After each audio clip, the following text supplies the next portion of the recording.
বৃহস্পতি কিন্তু মার্গী গতিতে ফিরছে এবং এই বৃহস্পতি মার্গী হওয়ার ফলে আজকে আমি 4টে রাশির নাম বলবো, সেই 4 রাশির মানুষ কিন্তু দুর্দান্ত যাবে। আগামী কয়েকটা মাস কিন্তু অত্যন্ত ভালো যাবে এবং বৃহস্পতির এই মার্গী গতির ফলে এই 4 রাশির মানুষ কিন্তু প্রচুর অর্থ আবার কিন্তু ইনকাম করা শুরু করবেন। মাঝখানে কয়েকটা মাস কিন্তু এই 4 রাশির মানুষ একটু চেপে গিয়েছিল, আর্থিকভাবে সমৃদ্ধশালী ছিল না এবং আপনার কিন্তু প্রচুর অর্থ কিন্তু মার্কেটে আটকে ছিল। এছাড়াও দেখা গেছে যে এই বৃহস্পতির মার্গী গতির ফলে সম্পর্কের জায়গাটাও কিন্তু একটা দোলাচলের মধ্যে ছিল। আজকে সেই ভাগ্যবান 4 রাশির নাম আমি বলবো, যাদের সর্বদিক থেকেও ভালো হবে এবং রোগের দিক থেকেও কিন্তু আপনি উপকার পাবেন। কারণ জানবেন, একটা গ্রহ যখনই বক্রি হয় বা রেট্রোগ্রেড হয় তখন কিন্তু মানুষের কিন্তু কিছু কিছু সমস্যা তৈরি হয়, কারণ সেই গ্রহের পূর্ণাঙ্গ ফলটা কিন্তু আমরা পাই না। তার জন্যে গ্রহদের কিন্তু এমনি যে চলনটা বলা হয় অর্থাৎ মার্গী গতি, এবং যেটা বক্রি হয় যদি কোনো গ্রহ, তখন জানবেন সেই গ্রহর ক্ষেত্রে কিন্তু আপনাদের একটু সতর্ক থাকতে হবে, সাবধানে থাকতে হবে, কারণ সেখানে আপনার অনেক কাজ আটকে যাবে, আপনি অনেক কিছু পাবেন না। তো এরকমই কিন্তু এই বৃহস্পতির কিন্তু বক্রি হওয়ার ফলে এই 4 রাশির মানুষ কিন্তু অত্যন্ত মানে মানে খুব বিপদের মধ্যেই পড়েছিলেন। কারণ জানবেন, মানুষের আর্থিক দিকটা যদি শক্তিশালী না হয়, অর্থ যদি আটকে যায়, তখন কিন্তু সেই মানুষটা একটু চাপে পড়ে যায়। আজকে সেই ভাগ্যবান 4 রাশির নাম আমি আপনাদেরকে বলে দিচ্ছি। এই 4 রাশির মানুষ কিন্তু দুর্দান্ত করবে এবং এই 4 রাশির মানুষের কিন্তু আর কোনো রকমের কোনো সমস্যা হবে না।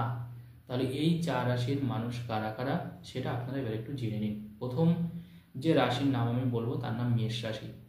দেখুন, মেষ রাশির দ্বিতীয়ই কিন্তু বৃহস্পতি আছে, অর্থাৎ ধনস্থানে কিন্তু বৃহস্পতি আছে, এটা অত্যন্ত শুভ মেষ রাশির জন্য। কিন্তু মেষ রাশির বিগত কয়েকটা মাস কিন্তু দেখবেন, আপনারাও একটু বিচার করে যে আপনাদের খরচটা দেখবেন একটু বেড়ে গেছিলো, খরচ প্রচুর বেড়ে গেছিলো। ইনকমপ্লিট কাজ করতে গিয়ে আপনাদের আরও খরচ বাড়ছিল এবং আর্থিক জায়গাটা কিন্তু অতটা কিন্তু ভালো ছিল না। কাজের জায়গায় প্রচুর প্রেশার, যারা ব্যবসা করছেন সেখানে টাকা আটকে যাওয়া, ব্যবসা না বাড়া, খরিদ্দার না আসা, এই সমস্যাগুলো কিন্তু মেষ রাশির মানুষরা কিন্তু বেশ কয়েকটা মাস কিন্তু ফেস করেছেন।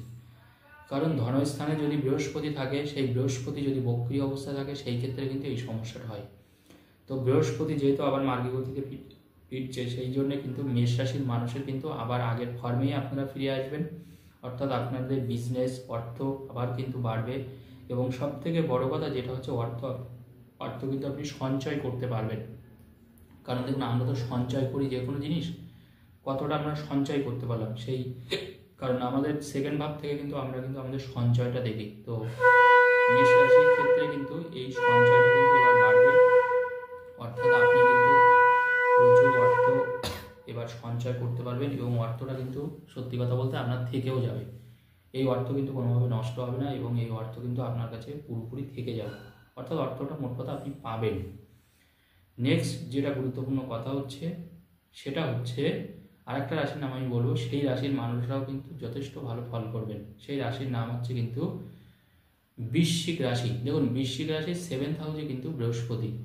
এবার দেখা যাচ্ছে বৃশ্চিক রাশির যেহেতু বৃহস্পতি বক্রি ছিল, স্বাভাবিকভাবে বৃশ্চিক রাশির ক্ষেত্রে যারা বিশেষ করে ব্যবসা করেছেন এতদিন ধরে, বা যারা মনে করুন স্বামী স্ত্রীর সম্পর্কটা, এই দুটো ক্ষেত্রেই কিন্তু খুব ডিস্টার্বের মধ্যে ছিল, অর্থাৎ একটা সাংসারিক অশান্তি হওয়া, স্বামী স্ত্রীর মধ্যে মাঝে মাঝেই মানে সম্পর্ক অবনতি হওয়া, তৃতীয় কোনো পক্ষ ঢুকে যাওয়া, এই ধরনের সমস্যা কিন্তু ফেসেছিল। শ্বশুরবাড়ির থেকে কোনো নির্যাতন হওয়া, যারা মায়েরা আছেন, যারা সংসার করছেন, শ্বশুরবাড়ির লোক হয়তো সাপোর্ট করছে না, এই ধরনের সমস্যা কিন্তু আপনি ফেস করছিলেন। এবং যারা যে ব্যবসাটাই আপনি করুন না কেন, সেই ব্যবসায় দেখুন আপনার খরচ বাড়ছিল বাট ইনকাম কম হচ্ছিল। বৃশ্চিক রাশির মানুষ কিন্তু এই সমস্যাটা ফেস করেছেন। বর্তমানে বৃশ্চিক রাশির মানুষের এরকম ধরনের আর কোনো সমস্যা আসবে না, অর্থাৎ ব্যবসা আপনার আগের থেকে বাড়বে, প্রচুর বাড়বে এবং আটকে থাকা অর্থটাও কিন্তু আপনি আবার ফেরত পাবেন। অর্থাৎ অর্থের জায়গাটা বলা যেতে পারে একটা জোয়ার আসবে, অর্থাৎ অর্থে কিন্তু কোনো রকমের কোনো বাধা তৈরি হবে না এবং আর্থিকভাবেও কিন্তু আপনি অনেকটা শক্তিশালী হবেন। এরপরে আমি বলবো কুম্ভ রাশি। দেখুন, কুম্ভ, মীন, মেষ, বৃষ, অর্থাৎ কুম্ভের কিন্তু 4th হাউসে কিন্তু বৃহস্পতি বসে আছে। 4th হাউস যে কোনো রাশি সাপেক্ষে তার 4th হাউস কিন্তু অত্যন্ত, লগ্ন বা রাশি সাপেক্ষে অত্যন্ত গুরুত্বপূর্ণ। কেন গুরুত্বপূর্ণ? কারণ 4th হাউসটা কি, অ্যাকচুয়ালি 4 মানে হচ্ছে আমাদের সুখ, যেটা আমি বারবার করে আপনাদেরকে বলি, 4 মানে সুখ, 4 মানে বাড়ি, 4 মানে গাড়ি, 4 মানে বন্ধুর জায়গা, 4 মানে আমাদের নিজস্ব পরিবার, 4 মানে আমাদের মনের আনন্দ বা মানসিক সুখ। তো 4th হাউসে কুম্ভ রাশির ক্ষেত্রে যদিও রাশির শনি 7.5 চলছে, সেটা তো দেখুন একটা আছেই, কিন্তু চতুর্থ 4th হাউসে যেহেতু বৃহস্পতি আছে বলে আপনি কিন্তু কিছুটা কিন্তু ওখান থেকে বেঁচেও যাচ্ছেন। অর্থাৎ যতটা কুম্ভ রাশির দেখবেন মানে অসুবিধা হওয়ার কথা, ঠিক সেই পরিমাণ কিন্তু অসুবিধা কুম্ভ রাশির মানুষ ফেস করছেন না। তার কারণ কিন্তু 4th হাউসে কিন্তু আপনার বৃহস্পতি। এবার একটা জিনিস দেখা যাচ্ছে কুম্ভ রাশির ক্ষেত্রে, সেটা হচ্ছে 4th হাউসে এই বৃহস্পতি থাকার কারণে কুম্ভ রাশির ক্ষেত্রে যেটা হচ্ছে সেটা হচ্ছে, এখন যেহেতু বৃহস্পতি মার্গী গতিতে ফিরছে, তো কুম্ভ রাশির ক্ষেত্রে এই পারিবারিক সুখটা এবার চলে আসবে। আপনার মানে আটকে থাকা যে কাজ, বিশেষ করে যারা ঘরে বসে কোনো কাজ করছেন, বাড়িতে থেকে কোনো কাজ করছেন, দেখবেন সেই কাজটা অত্যন্ত হারে বাড়বে। আপনার বিজনেস বাড়বে এই সময়টাই, আপনি ব্যবসায় যথেষ্ট লাভ করতে পারবেন এই সময়টাই। এছাড়া কুম্ভ রাশির ক্ষেত্রে বন্ধু বান্ধবের জায়গাটা কিন্তু ঠিক হবে। যাদের বন্ধু থেকে কোনো সমস্যা আসছিল, বন্ধু হিংসে করছিল বা বন্ধু আপনার সাথে শত্রুতা করছে, জায়গাটা দেখবেন অনেকটা ঠিক হচ্ছে এখন। এবং আপনার এই সময় কিন্তু মায়ের শরীর স্বাস্থ্যটা অনেকটা ঠিক হয়ে যাবে কুম্ভ রাশির ক্ষেত্রে। এবং যারা গাড়ি কিনতে চাইছেন, অনেকদিন হয়তো আপনার প্রিয় কোনো গাড়ি কিনতে চাইছেন, সুন্দর কোনো গাড়ি কিনতে চাইছেন, সেই গাড়িটাও কিন্তু এবার কিন্তু আপনার চলে আসবে, যারা অবশ্যই কুম্ভ রাশির মানুষ। এছাড়া কুম্ভ রাশির ক্ষেত্রে কিন্তু যাদের দেখবেন এই মানে 4th হাউস যদি ডিস্টার্ব থাকে, আমি বারবার করে বলি, দেখবেন আপনার ইএমআই বাকি পড়ে যাবে, দেখবেন ইএমআই দিতে পারবেন না। আপনার যারা যারা লোনের মানে লোন নিয়েছেন বা লোন হয়তো আপনি প্রোভাইড করেন, এবার ইএমআই দেন, দেখবেন তাদের এর মধ্যে দেখবেন 2-4 মাসের মধ্যে দেখবেন একটা না একটা কিন্তু ইএমআই কিন্তু আপনার ডিস্টার্ব হয়েছে, বা যেটা হয়তো আপনার 5 তারিখে দেওয়ার কথা সেটা হয়ে গেছে 25 তারিখ। এই সমস্যা কিন্তু ফেস করেছেন অনেকে, আমি জানি। তাদের কিন্তু এবার কিন্তু এটা কন্টিনিউ হবে, অর্থাৎ এই সমস্যাটা আর থাকবে না।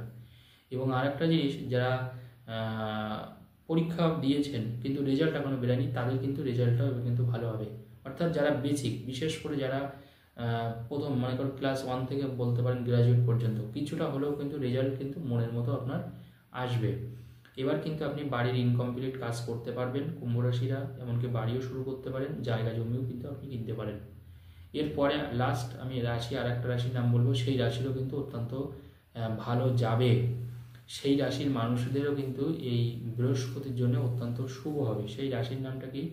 সেই রাশির নামটা কিন্তু অবশ্যই অবশ্যই মীন রাশি। দেখুন, মীন রাশির 3rd হাউসেই কিন্তু মনে রাখতে হবে এই বৃহস্পতি বসে আছে। তৃতীয় ঘরটা কিন্তু আমাদের অত্যন্ত আমাদের সাহসের ঘর, আমাদের বলতে পারেন মনের ঘর। তৃতীয় ঘর হচ্ছে আমাদের মানে কতটা মানে কর্মে আমি সফলতা পেতে পারি। দেখুন, কাজ তো আমরা প্রত্যেকে করি, কিন্তু সেই কাজে আমি কতটা সফলতা পেতে পারি, আমার কতটা শক্তি সাহস থাকবে যে কাজটাকে আরও সুন্দর করে গুছিয়ে ভালোভাবে করার। কিন্তু মীন রাশির মানুষের কিন্তু গত কয়েকটা মাস কিন্তু অত্যন্ত চাপের মধ্যে আছে, যেহেতু বৃহস্পতি, কারণ রাশির অধিপতি, আপনার রাশির অধিপতি এখন মার্গী গতিতে ফিরেছে। এটা কিন্তু মীন রাশির জন্য অত্যন্ত শুভ, কারণ মীন রাশির মানুষ এই সময়টায় কিন্তু বলা যেতে পারে আপনার দেখুন মনের জোরটা আপনি আবার ফিরে পাচ্ছেন।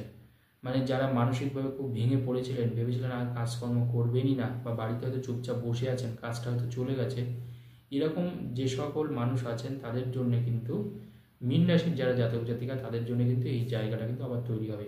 এবং মানুষের সাথে দেখবেন আপনি কমপ্লিটলি এখন ডিলিংসটা ভালো করতে পারবেন। যাদের সাথে হয়তো আগে আপনার বারবার করে ঝগড়া ঝামেলা হচ্ছিল, আপনার শত্রুতা করছিল, যারা আপনার প্রচণ্ডভাবে বিরোধিতা করছিল, বিশেষ করে রাজনীতিকদের, তাদের তো দুর্দান্ত যাবে মীন রাশির মানুষ। অর্থাৎ কোনো রকমের কোনো শত্রুতা থাকবে না, মানুষের সাথে বোঝাপড়া ঠিক থাকবে, এবং সর্বোপরি আপনার সাহসটা আপনি আবার ফিরে পাবেন। যারা যারা অনেকটা ভয়ে ছিলেন বা কাজ ঠিকঠাকভাবে হচ্ছিল না বলে আরও মানসিকভাবে ভেঙে পড়েছিলেন, তাদের ক্ষেত্রে কিন্তু ভালো, কারণ আপনার অধিপতি, রাশির অধিপতি কিন্তু মার্গী গতিতে ফিরছে। এই যে 4টে রাশির নাম বললাম আমি, এই 4 রাশির মানুষ কিন্তু অত্যন্ত ভালো ফল পাবে। ধন্যবাদ।